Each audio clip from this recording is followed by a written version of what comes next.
ಇರಾನ್ನ ಆರ್ಥಿಕ ಶಕ್ತಿ. ಈ ಶಕ್ತಿಯನ್ನೇ ಕಬ್ಜಾ ಮಾಡೋಕೆ ಅಮೆರಿಕ ಕಣ್ಣಿಟ್ಟಿದೆ. ಇದಕ್ಕೆ ಖಮೇನಿ ಸೇನೆ ಕಾದು ಕೂತಿದೆ. ಹಾರ್ಮುಜ್ಗೆ ಟ್ರಂಪ್ ತಮ್ಮದೇ ಹೆಸರನ್ನ ಇಟ್ಕೊಂಡಿದ್ದಾರೆ. ಇರಾನ್ಗೆ ಘಾತಕ ದಾಳಿಗೆ ಅಮೆರಿಕ ಜೆಟ್ಗಳು ನಷ್ಟದ ಏದುಸಿರನ್ನ ಬಿಡ್ತಾ ಇವೆ. ಇಸ್ರೇಲ್ ಆಹುತಿ ಪಡೆಯೋಕೆ ಹೌತಿ ಎಂಟ್ರಿ ಆಗಿದೆ. ಪರ್ಷಿಯನ್ ಗಲ್ಫ್ ಕೆಂಡದಂತಾಗಿದೆ. ಎತ್ತ ನೋಡಿದ್ರೂ ಕ್ಷಿಪಣಿಗಳ ಅಬ್ಬರ. ಈ ರಣದಾಳಿಯ ಮಧ್ಯೆ ಆಪರೇಷನ್ ಊರ್ಜಾ ಸುರಕ್ಷಾ ಅಡಿ ಸೇನೆಯ ಕಣ್ಗಾವಲಿನಲ್ಲಿ BW ಬೇರಟ್ ಭಾರತದ ಕಡಲು ತಲುಪಲಿದೆ.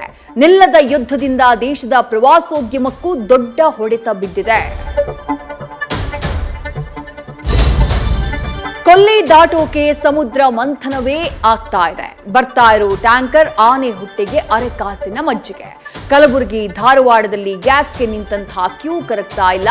ಹಾವೇರಿಯಲ್ಲಿ ಸೌದೆ ಒಲೆ ಬಿರಿಯಾನಿ ಬಡಿಸ್ತಾ ಇದೆ. ಇತ್ತ ಸಿಲಿಕಾನ್ ಸಿಟಿಯಲ್ಲಿ ಸಿಲಿಂಡರ್ ಕಳ್ಳರ ಹಾವಳಿ ಹೆಚ್ಚಾಗಿದೆ.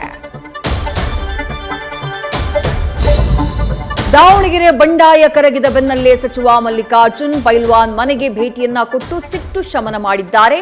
ಇತ್ತ ಪಂಥಾಹ್ವಾನ ಸ್ವೀಕರಿಸಿ ಬಂದಂತಹ ಶಾಸಕ ಪ್ರದೀಪ್ ಈಶ್ವರ್ ಬಿಜೆಪಿ ಕಚೇರಿಯ ಮುಂದೆ ಸಡ್ಡು ಹೊಡೆದು ನಿಂತರು. ಈ ಕದನ ಕಣದಲ್ಲೇ ಪುನರ್ರಚನೆಯ ಸದ್ದು ಕೂಡ ಕೇಳಿಸ್ತಾ ಇದೆ.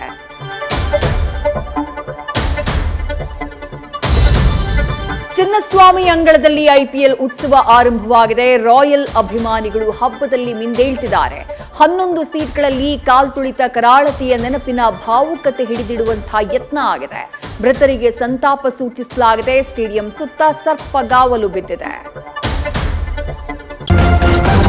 ನ್ಯೂಸ್ ಫಸ್ಟ್ ನಿರ್ಭೀತಿಯಿಂದ ನಿಮ್ಮ ಪರವಾಗಿ.